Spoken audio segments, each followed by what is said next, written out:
I always thought the star of the newsreels was the cameraman. He was a self-contained unit. He was the producer, director, sometimes even the actor. He had to get people to do things that he wanted them to do. He had to get the story that was action of the moment that could never be repeated. He had to do it, and there was never an excuse for him to fail. The cameramen that I remember were complete professionals. They were totally dedicated to the job, which was to get the shot, get the picture.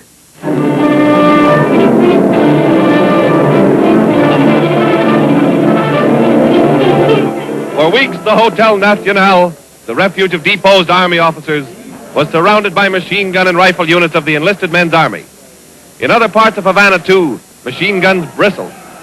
There's Joe Gibson, Universal Newsreel cameraman, risking his neck to get pictures of the revolt for you.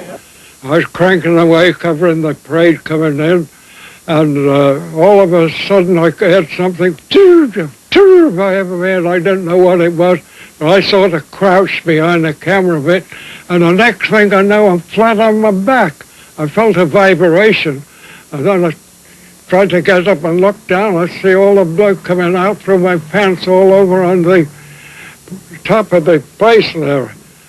Fanned to flame by a communist riot, Havana has become a seething maelstrom of bloodshed and unbridled revolution.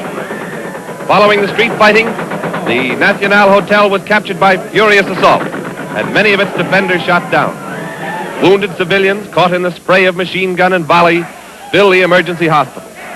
Among them is Gibson, the Universal Newsreel cameraman who stuck it out until he fell at his post with 4 bullets and 15 buckshots in his leg. That never entered my mind, that he wouldn't come home, because I always said, Joe Gibson has that luck that he can always come out without a scratch. He was in airplane crashes, he was in shipwrecks, and nothing ever happened to him. So it really never entered my mind that something should happen or would happen to him. I heard about him from down there, and naturally I had to take a plane down to get him out of the hospital and bring him home, which was quite another experience because they were still sniping while I was down there for a few days. They were still shooting. So finally I brought him home and took care of him, nursed him, took him to the doctor. He had to have treatments, and so I did it. All those years, I hardly ever knew exactly where he was.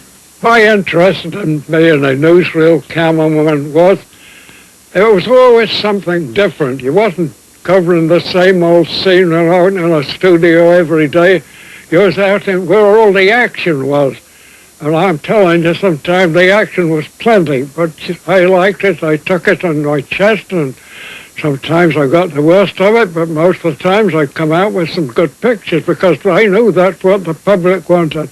They didn't go to their theater just to see all the time parades. They wanted to see some pictures with plenty of action in them. I got